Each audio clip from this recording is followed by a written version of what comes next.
The Houston sun streamed through the panoramic windows of the 15th floor condominium, illuminating the immaculately furnished living room.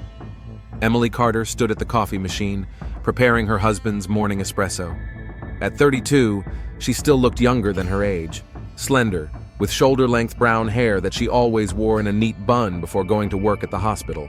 Methodist Hospital required nurses to look impeccable, and Emily never disappointed. "Good morning, beautiful." Nigel hugged his wife from behind, kissing her neck. At 35, he was the epitome of Texas success. Tall, broad-shouldered, with the confident gait of a man accustomed to making million-dollar decisions. His job at ExxonMobil provided them with a life in one of the most prestigious neighborhoods in Houston.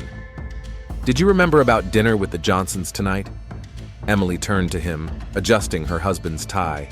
Nigel had been working in the oil industry for 12 years, gradually climbing the career ladder from junior engineer to senior project manager. "Of course not. Tom promised to tell me about the new field in the Permian Basin. Maybe there's an opportunity for promotion." Nigel picked up his coffee cup, his eyes shining with ambition. "By the way, did you make an appointment with Dr. Richardson this week?" Emily froze for a moment, turning away toward the window. The subject of children always made her tense. "Yes, on Thursday. But don't get your hopes up, Nigel. The doctors say my fertility problems are—" "Hey," he took her hands, looking into her eyes. "We'll get through this. Modern medicine works wonders. The main thing is not to give up." Nigel had dreamed of having children since they got married 3 years ago. He already imagined himself coaching his son in baseball in the backyard of the country house they planned to buy. Emily knew about these dreams and felt a tightness in her chest every time she thought about them. An hour later, Emily was at the hospital, checking patient charts in the cardiology ward. Methodist Hospital was one of the best medical facilities in Texas, and working there required the highest qualifications. Emily had trained as a nurse in Austin 5 years ago, then moved to Houston for career advancement. "Emily, there's a new patient in room 7, said head nurse Gloria Martinez. "Heart attack, 62 years old. The family is very upset." Emily nodded and headed toward the patient. Working in cardiology had taught her to cope with stress and make quick decisions. Her colleagues respected her professionalism and calmness in critical situations. No one suspected the inner turmoil she hid behind her mask of competence. During her lunch break, Emily sat in the hospital cafeteria, scrolling through the news on her phone. Suddenly, her cell phone rang. It was Austin's number. Her heart skipped a beat. She stared at the screen for a long time before answering. "Hi, Alex." Her voice was tense. Emily, sorry, how are you?" Her old friend's voice sounded uncertain. "I'm fine. Why are you calling?" Emily looked around to make sure no one could hear her conversation. "Listen, there are some questions about your documents. Someone from the university is making inquiries about a student named Ethan Stewart. I thought I should let you know." Emily felt a chill run down her spine. "What kind of questions?" "I don't know the details. Just be careful, okay?" After the call, Emily sat in the cafeteria for a long time, trying to calm down. The past she had so carefully hidden suddenly came back to haunt her.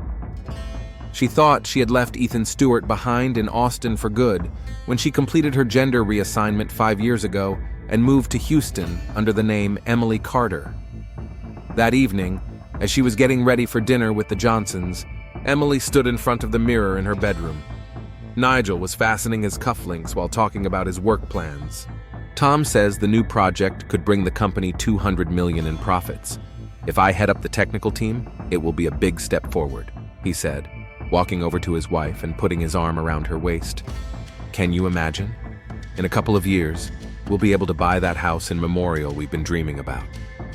"That sounds wonderful," Emily smiled, but the smile didn't reach her eyes. Nigel looked at her closely. "You look tired.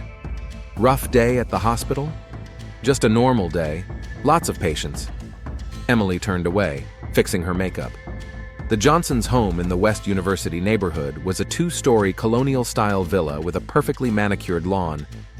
Tom Johnson was the vice president of ExxonMobil, and his wife Susan was involved in charity work and organizing social events.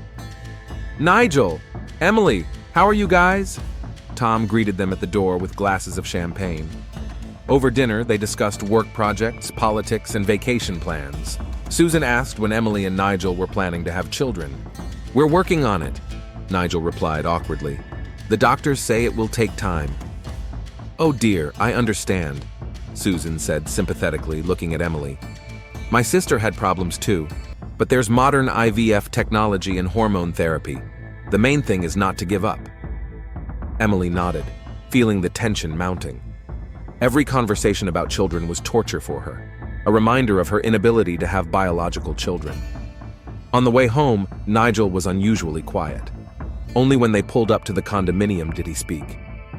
"Emily, I've noticed that you always tense up when the conversation turns to children. Is there something you're not telling me? What are you talking about?" Emily tried to remain calm. "I don't know. I just feel like you're hiding something. We've been married for 3 years and I know practically nothing about your past, about your family, your childhood, your college." "Nigel, we've already discussed this. My family is complicated. I'd rather not talk about the past." Nigel parked the car and turned off the engine. In the light of the street lamps, his face looked serious. "I love you, Emily, but sometimes I feel like I'm living with a stranger. You never talk about your college friends. You never show me any photos. You don't even have any social media accounts." "I'm just a private person." Emily got out of the car, avoiding further conversation. They were silent in the elevator. Nigel felt a wall growing between them that he couldn't understand or overcome. Emily, meanwhile, was struggling with a growing sense of anxiety. Alex's call, Nigel's questions. It all made her think that her carefully constructed new life could come crashing down. When they got home, Emily immediately went to the bathroom, leaving Nigel in the living room with a glass of whiskey. He stood by the panoramic window, looking at the lights of Houston at night. Something about his wife's behavior was worrying him more and more. The intuition that had helped him in business told him that Emily was hiding something important. The morning began with a disturbing dream. Emily woke up in a cold sweat, fragments of the nightmare still lingering in her mind. University corridors, old documents, the dean's voice calling her Ethan. She slipped out of bed carefully, trying not to wake Nigel, and headed for the bathroom. The reflection in the mirror showed a tired face with dark circles under her eyes. Emily turned on the water and stared at herself for a long time. 5 years ago, she had gone through hell to become who she was now. Hormone therapy, surgery, changing her documents, every step had been incredibly difficult. And now one sentence from Alex threatened to destroy everything. Are you okay?" Nigel's voice made her flinch. "Yes, I just woke up early." She smiled tensely as she left the bathroom. Nigel was sitting on the edge of the bed, rubbing his face with his hands. "Did you sleep badly? You were tossing and turning all night." "I must have eaten something bad at the Johnsons'."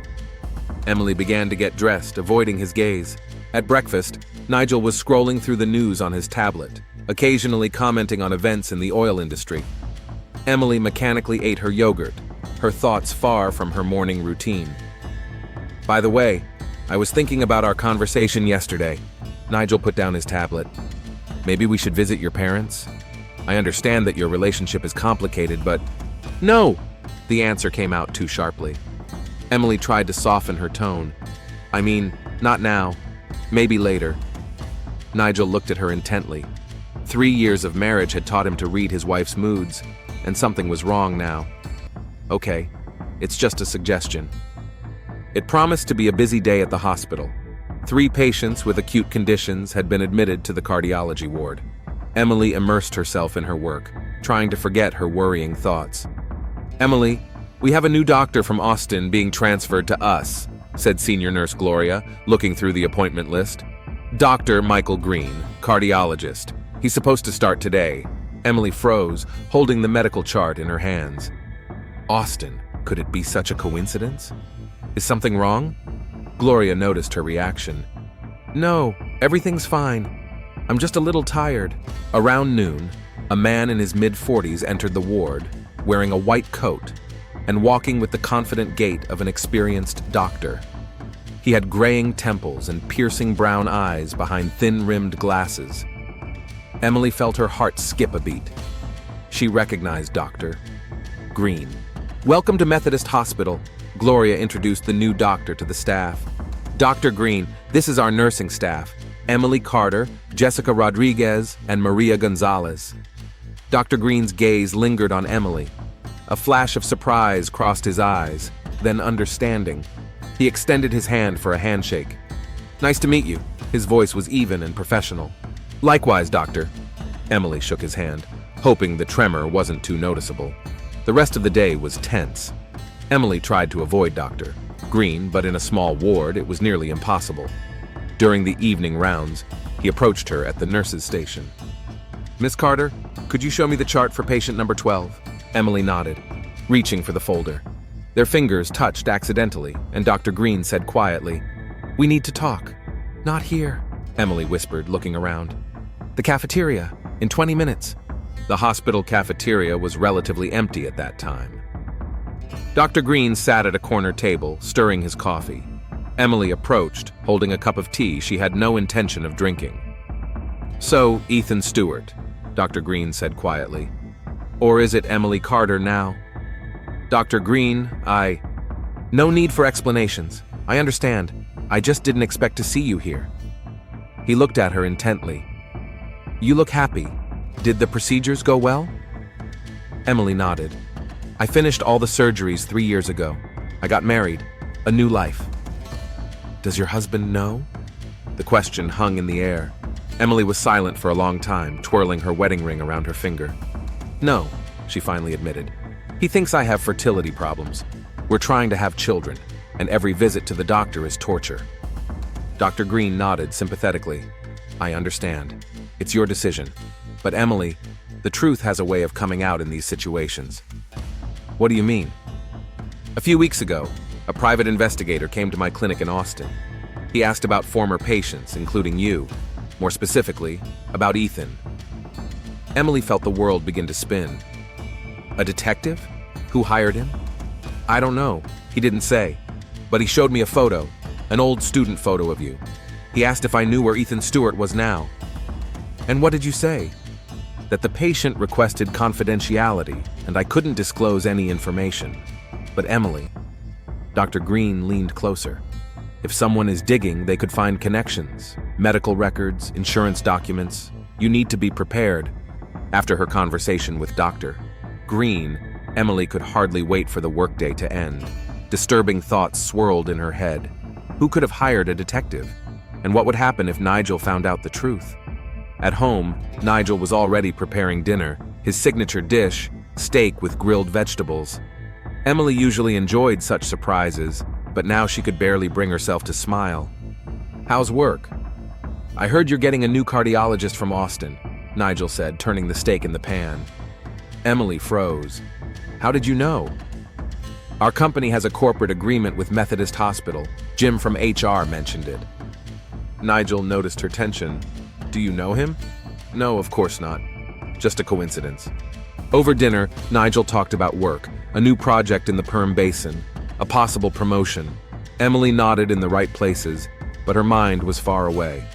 Are you listening to me?" Nigel interrupted his story. "Of course I am. The project, the promotion, it's all great. I was talking about the dog." Emily looked at him, confused. "What dog?" "No dog. I was talking about technical drilling equipment." Nigel put down his fork. "Emily, what's going on with you?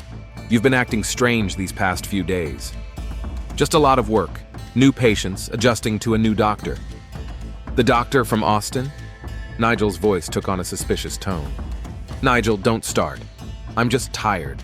After dinner, Emily locked herself in her bedroom under the pretext of reading medical literature. In reality, she was feverishly thinking over the situation. The detective, Dr. Green, Nigel's questions, it all added up to a threatening picture. She took out her phone and dialed Alex's number in Austin. "Hi, it's me again." Her voice trembled. "Can you find out more about those requests?" "Emily, what's going on? You sound scared." "Just find out, please. It's important." The next day at the hospital, Dr. Green acted very professional, but Emily could sense his concern. During lunch break, he approached her again. "I've been thinking about our conversation all night," he said quietly. "Maybe you should tell your husband yourself, before he finds out from someone else." "You don't understand." Emily shook her head. "Nigel is a very traditional man.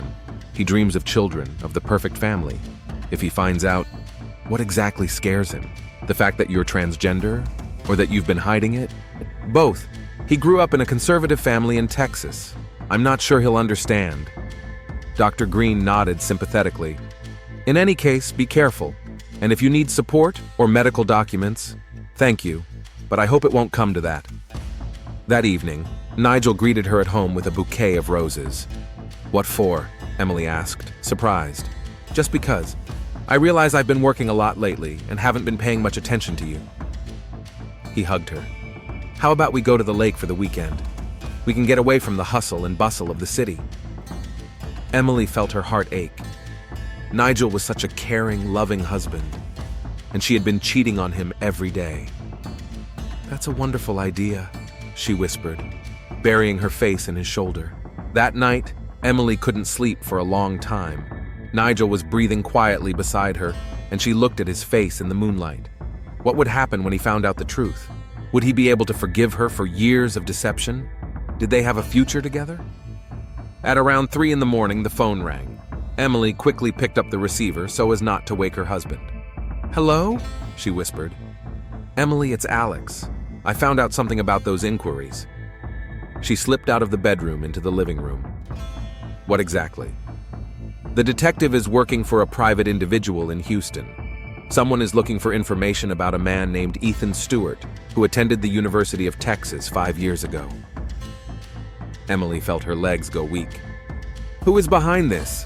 They didn't give a name, but Emily, they're digging deep. Medical records, academic transcripts, they even talked to his professors. After the conversation, Emily sat down on the sofa, wrapping her arms around her head. Someone in Houston was looking for Ethan Stewart, someone who suspected a connection between the past and the present. And although she couldn't prove it, her instincts told her the terrible truth. Footsteps sounded from the bedroom. Nigel appeared in the doorway, disheveled from sleep. What are you doing here? Who was that? Wrong number, Emily lied. I couldn't sleep, so I decided not to toss and turn next to you. Nigel came over and sat down next to her, putting his arm around her shoulders. Honey, I'm worried. You've been so nervous lately. Maybe you should take some time off. We could go somewhere, get away. Nigel, do you love me? The question slipped out before she could stop it. What kind of strange question is that? Of course I do. You know that. What if you found out something unexpected about me? Something from my past? Nigel frowned. What are you talking about? Emily, you're scaring me. Just hypothetically. What if I wasn't who I seem to be? You're my wife. I love you just the way you are. Nigel kissed her on the temple. But why are you asking these questions? Emily wanted to tell him everything right then and there. The words were already on the tip of her tongue, but something held her back. Fear, doubt, the realization that after this conversation, their lives would change forever. They're just silly thoughts. Let's go to bed. Returning to the bedroom, Emily didn't notice Nigel lingering in the living room, staring intently at her phone lying on the coffee table. Nigel woke up before his alarm, as he often did before important work presentations. Dawn was just breaking outside, and Emily was still asleep, curled up under the covers. He got up quietly and headed to the kitchen to make coffee.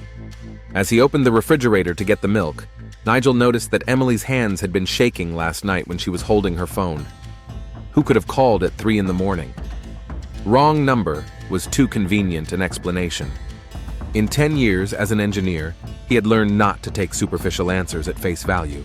The sound of coffee pouring was soothing and helped him think. Something had been going on with Emily for the past few weeks. Nervousness, evasive answers, strange phone calls, maybe problems at work, or something with her family, which she never talked about. Good morning. Emily appeared in the kitchen in her bathrobe, her hair tousled. Good morning, beautiful. Coffee's ready. Nigel poured her a cup, studying his wife's face intently. Dark circles under her eyes, a tense smile. How did you sleep?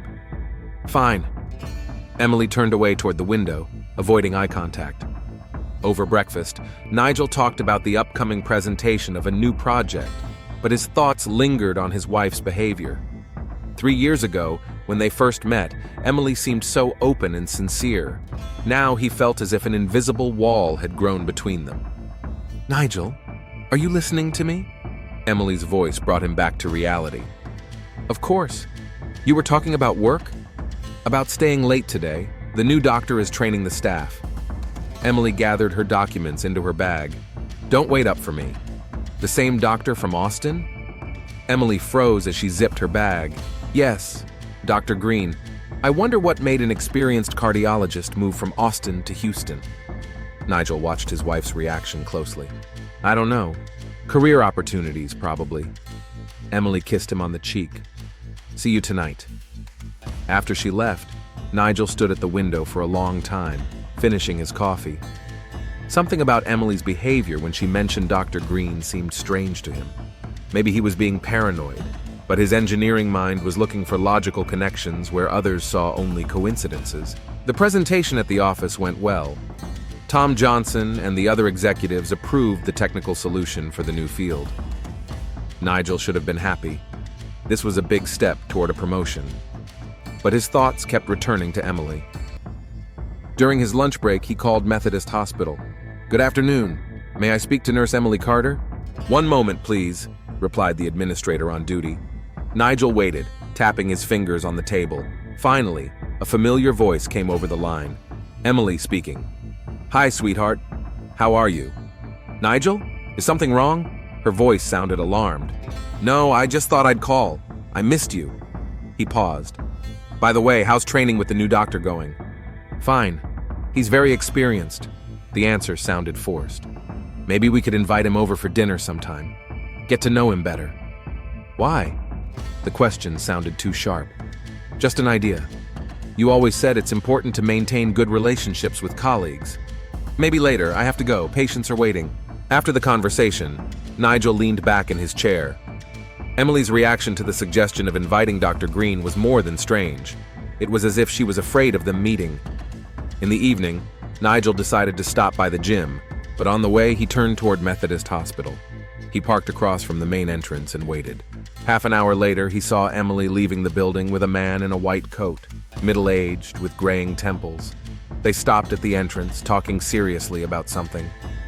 The man put his hand on Emily's shoulder in a gesture of support. Their behavior seemed too intimate for colleagues who had only known each other for a few days. Nigel watched them say goodbye, and the doctor get into a gray Lexus. Emily stood there for a few more minutes before heading to her car. Even from a distance, it was clear that she was upset. Emily arrived home an hour after Nigel returned from the gym. "How was training?" he asked without looking up from his laptop. "Productive.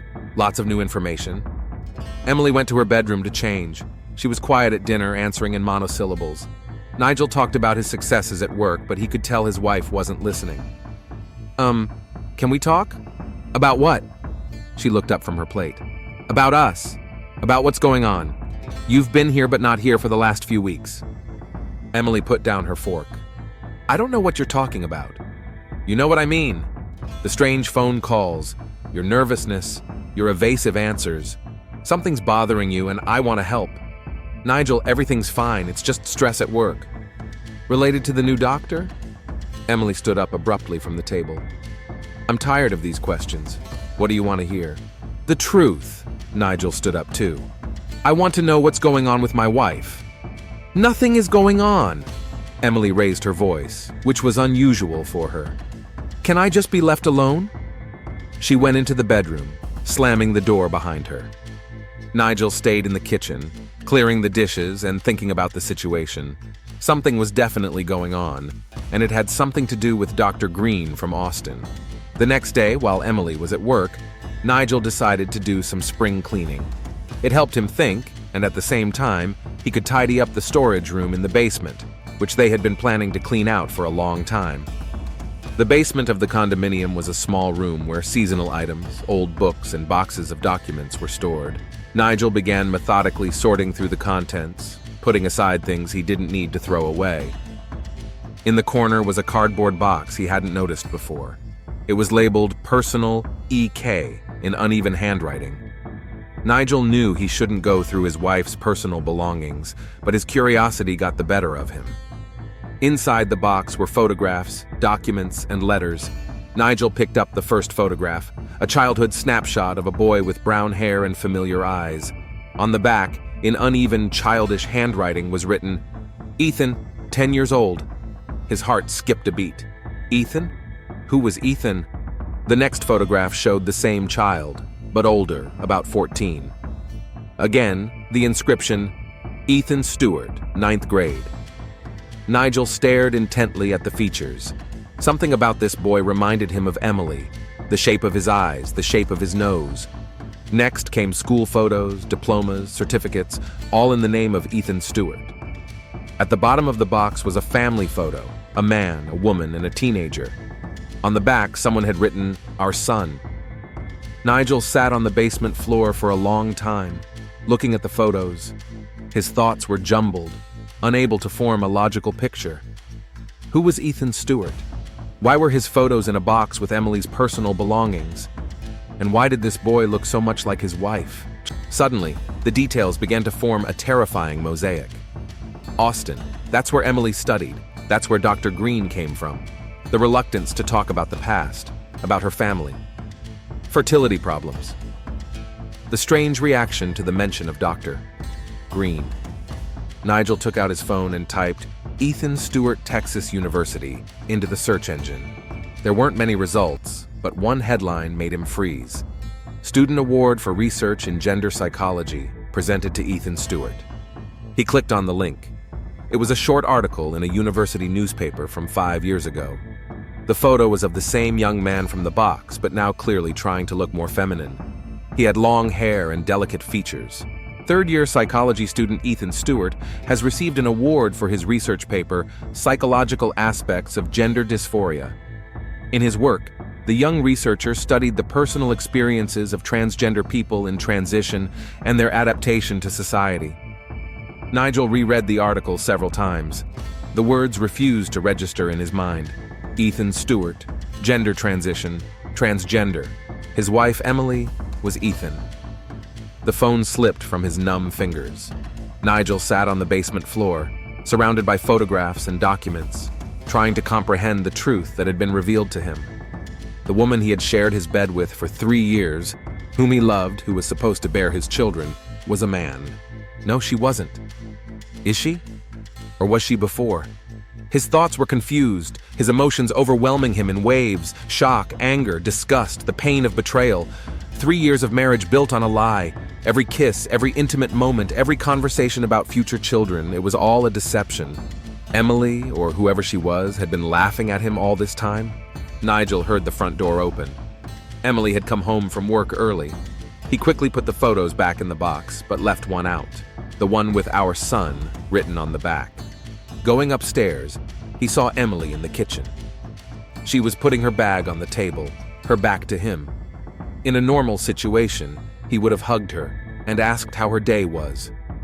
Now he just stood there looking at the person he realized he didn't know at all. "Hi." Emily turned around when she noticed him. "You're home early." "Yes, I decided to clean out the basement." Nigel slowly took a photograph out of his pocket.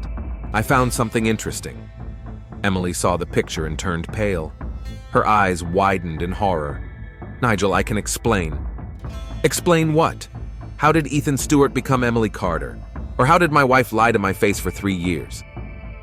Emily sank into a chair, covering her head with her hands. "I wanted to tell you so many times." "When? After we spent thousands of dollars on doctors trying to figure out why you couldn't get pregnant? Or after I started blaming myself for our problems?" "Nigel, please, listen to me." "I'm listening." His voice was cold as ice. "Explain how you could lie for so long." Emily looked up, her eyes filled with tears. "I didn't want to lie. When we met, I had already been living as a woman for 3 years.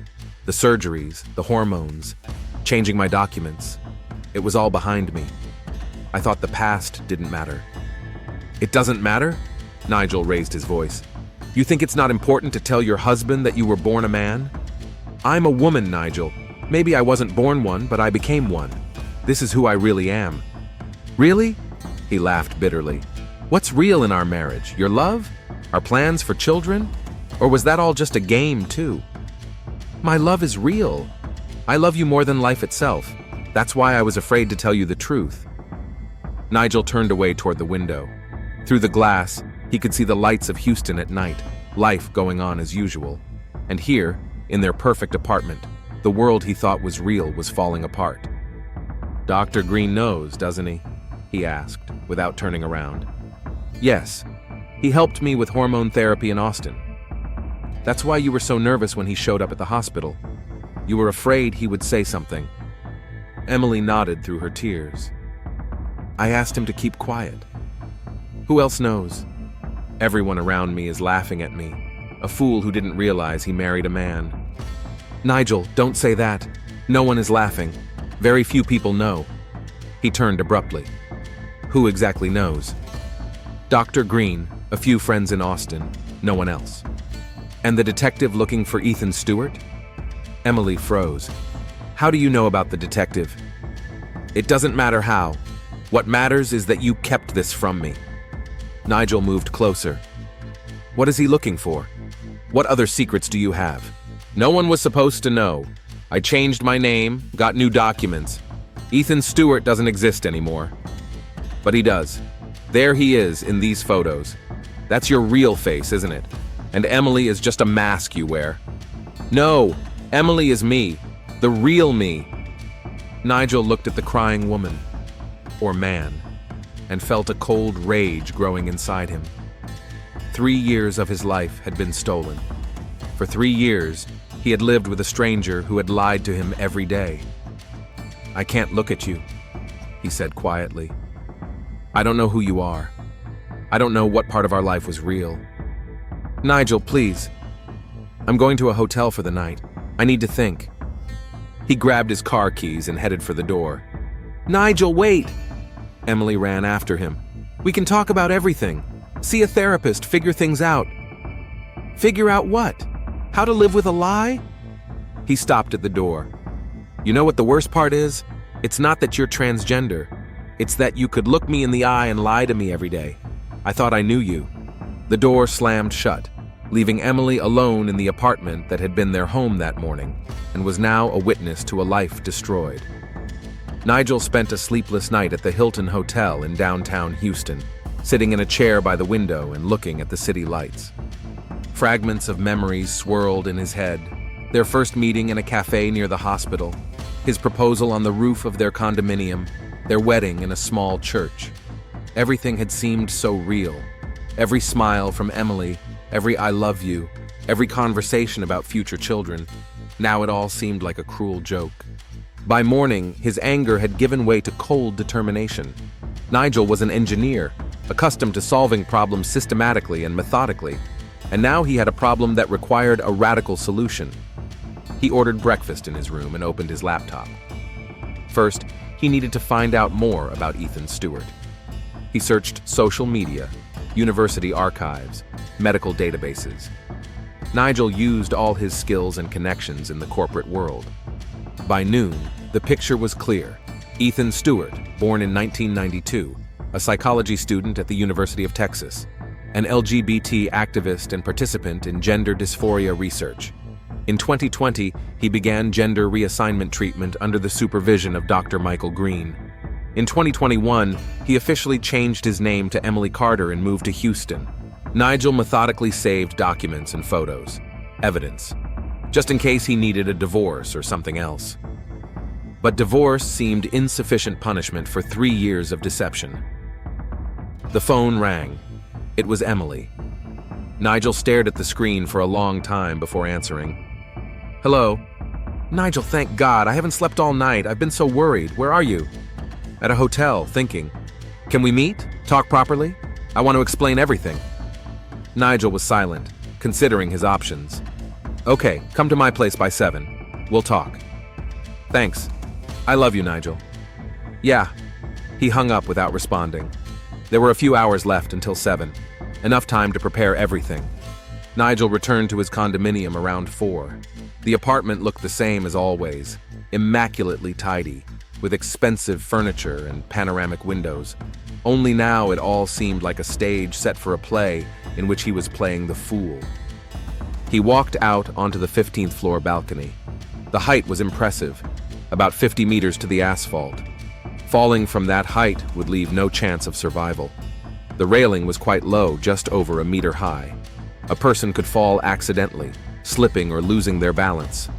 Nigel carefully examined the balcony, calculating the trajectory of the fall. Then he went into the apartment and took a heavy marble rolling pin out of the kitchen drawer, a gift from his mother-in-law, whom he had never met. The irony was bitter. The plan took shape gradually.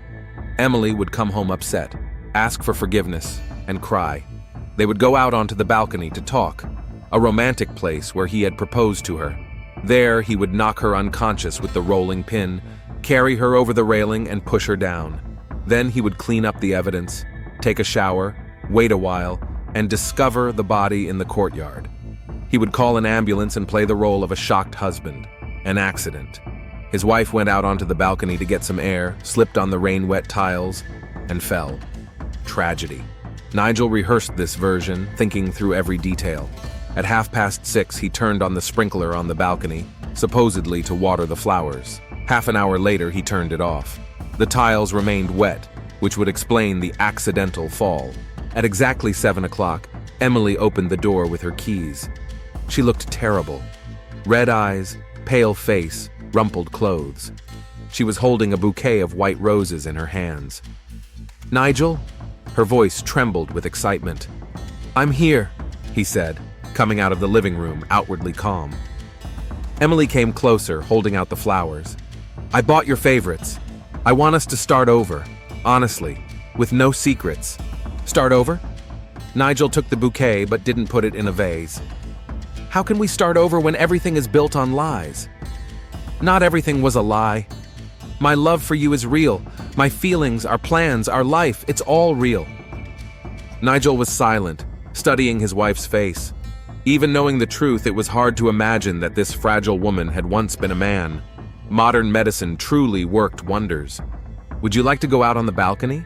he suggested unexpectedly. "Where I propose to you. We can talk in peace."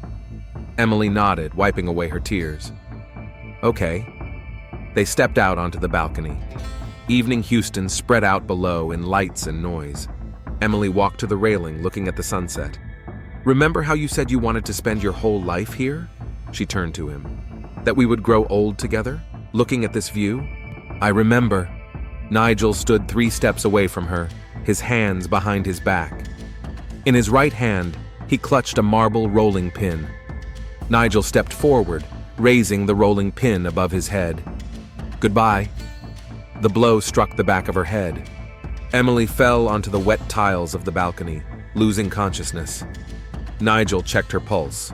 Weak, but there. Good. She must have been alive when she fell. Otherwise, the autopsy might reveal that death was not caused by the fall.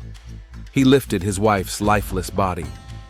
Emily was light, weighing no more than 55 kilograms.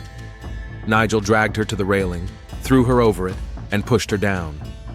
The body fell into the bushes near the parking lot.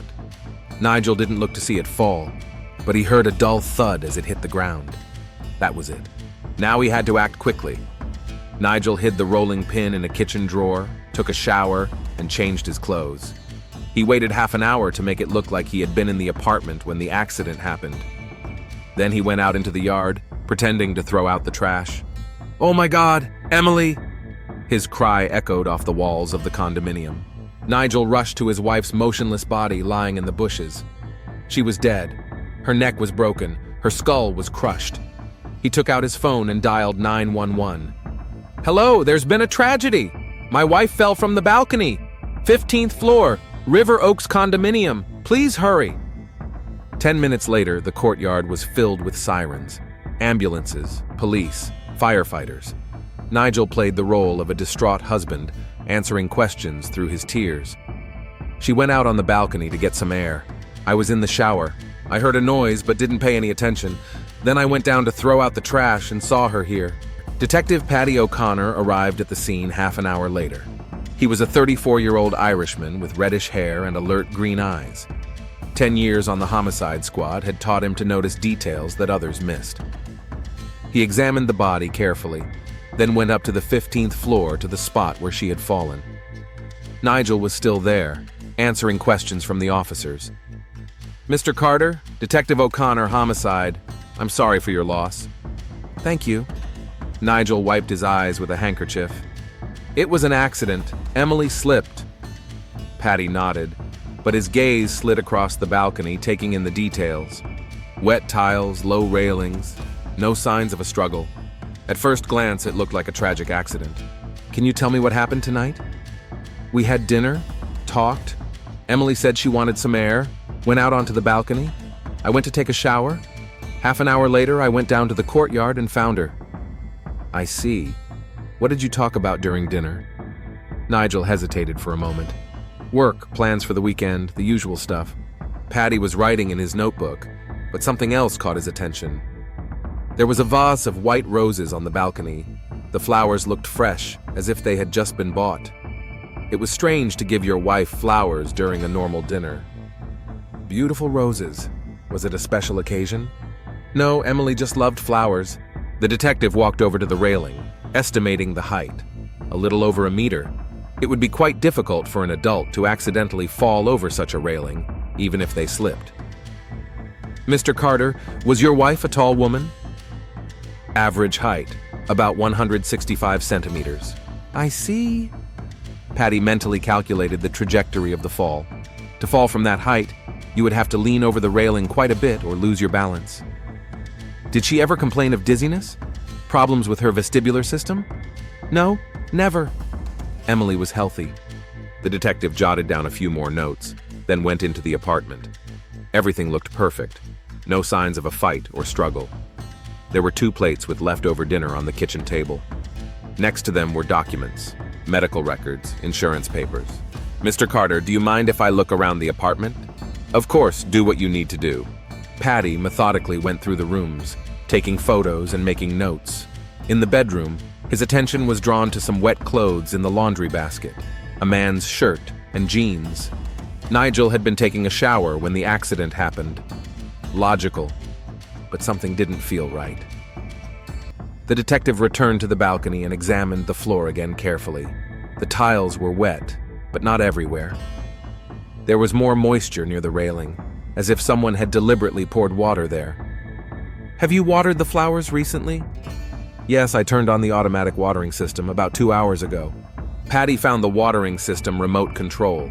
The system had last been turned on at 6:30 p.m. and had been running for 30 minutes. Emily had fallen around 7:30 p.m. The tiles had not yet had time to dry completely. The detective went down to the body. The forensic scientist was already taking preliminary measurements and photographs. "What do you think, Doc?" "Multiple fractures consistent with a fall from a great height. Broken neck, skull damage. Death was instantaneous." "Time of death?" "About an hour ago. We'll know more after the autopsy." Patty nodded and looked up at the 15th floor balcony. The trajectory of the fall was almost vertical. That meant the woman had fallen without pushing off the building. Strange for an accidental fall. "Detective," one of the officers approached him. "We've interviewed the neighbors. No one saw or heard anything suspicious. At around 6:30, a woman noticed a man on the 15th floor balcony, but she thought it was Mr. Carter, watering his flowers." "I see. Any screams, sounds of a struggle?" "Nothing. The first thing they heard was Mr. Carter's scream when he found the body." Patty returned to Nigel, who was sitting on a bench near the entrance to the condominium, wrapped in a blanket. "Mr. Carter, a few more questions. Was your wife depressed? Was she upset about anything?" "No, everything was fine. Emily was happy." Nigel looked up at the detective. "It really was an accident, right? No one could have hurt her." "We're looking into all possibilities, but so far, there's no evidence of anyone else being there." Patty took Nigel's contact information and allowed him to spend the night with friends. The scene needed to be thoroughly examined again in daylight. Late that evening, after the body had been taken to the morgue and the scene cordoned off with yellow tape, Detective O'Connor sat in his car reviewing his notes. Something about the case bothered him. There were too many strange coincidences. The dawn over Houston was gray and rainy. Detective Patty O'Connor had been up all night studying the Emily Carter case file. At 6:30 in the morning, He received a call from the lab. "Patty, I have preliminary results on your fall." The voice of forensic scientist Mike Torres sounded excited. "You were right. There's a hematoma on the back of the victim's head that's inconsistent with injuries from a fall. Someone struck her with a blunt object a few minutes before she died." "Murder," O'Connor stated. "What kind of object could have caused that kind of damage?" "Something heavy with a smooth surface. Maybe a metal pipe.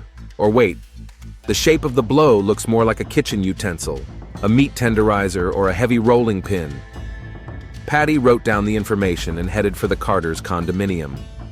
It was time for a more thorough search. Nigel spent the night at his colleague Tom Johnson's house. He played the role of a grief-stricken widower, but inside, he felt a strange sense of relief. Emily was gone. The deception was over. Now, he could start a new life based on the truth. "How are you holding up, buddy?" Tom poured coffee in the kitchen. "It's hard to believe she's gone." Nigel rubbed his eyes, pretending to be tired. "We had dinner last night, talked about our plans for the weekend, and an hour later, don't blame yourself, it was an accident." At 9 in the morning, Detective O'Connor called. "Mr. Carter, I need to take another look at your apartment. Can you meet me there in half an hour?" "Sure. Is something wrong?" "Just standard procedure."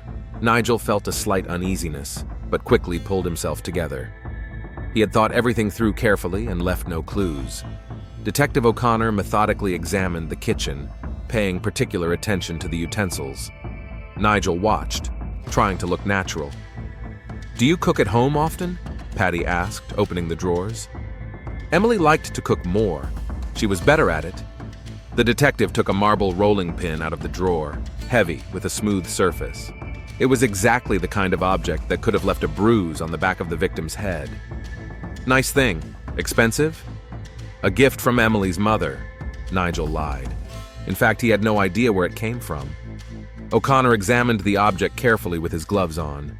There were no visible traces of blood, but that didn't mean anything. The killer could have washed it. "Mr. Carter, I need to take a few items for examination. It's just a formality." "What exactly?" "This skewer, the towels from the kitchen, your clothes from yesterday." Nigel felt his heart beat faster. "Why the clothes?" "Standard procedure in a fatal accident investigation." While the detective packed the evidence, Nigel tried to remain calm. He had thoroughly washed the rolling pin after the crime, and he had washed the clothes in the washing machine. There should be no traces left. "Detective, may I ask if this is really necessary? My wife just died, and you're turning our home into a crime scene. I understand how you feel, Mr. Carter, but the more thorough our investigation, the sooner we can officially close the case as an accident." After the police left, Nigel was alone in the apartment. For the first time in a day, he allowed himself to relax. Even if they found some traces, it wouldn't prove anything. He had lived in this apartment, cooked in this kitchen, worn these clothes. The presence of his DNA or fingerprints was perfectly natural. At that moment, at Methodist Hospital, Detective O'Connor was talking to colleagues of the late Emily Carter. "She was a wonderful nurse," said senior nurse Gloria Martinez. "Professional, caring. The patients loved her very much." "And in her personal life? Did she seem happy?" "She seemed a little tense lately, especially after Dr. Green was transferred here from Austin." Patty perked up. "Did they know each other?" "I don't think so, but Emily got very nervous when his name came up. Maybe professional differences?" "Where is Dr. Green now?" "In the cardiology department. But he's very upset today. He says he knew Emily." The detective found Dr. Michael Green in the doctor's lounge. The man was sitting at a table holding a cup of cold coffee. "Dr. Green? Detective O'Connor, homicide. Can I talk to you about Emily Carter?" Green looked up, his eyes red from crying. "I can't believe she's dead. Emily was so strong." "Did you know her before she worked at the hospital?" The doctor was silent for a long time, clearly struggling with an internal conflict. "Detective, I'm bound by doctor-patient confidentiality." "Doctor, the woman is dead. Doctor-patient confidentiality does not apply to the deceased." Green nodded and took a deep breath. "I knew Emily in Austin. Back then, her name was Ethan Stewart. I helped her with hormone therapy during her transition." Patty wrote down every word. "Transition?" Emily was a transgender woman. She was born in a male body but always felt like a woman. 5 years ago, she underwent a complete sex reassignment under my supervision.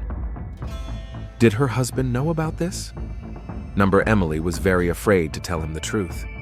Nigel Carter seemed like a conservative man. But you showed up at the hospital where she worked. Wasn't she afraid you'd say something?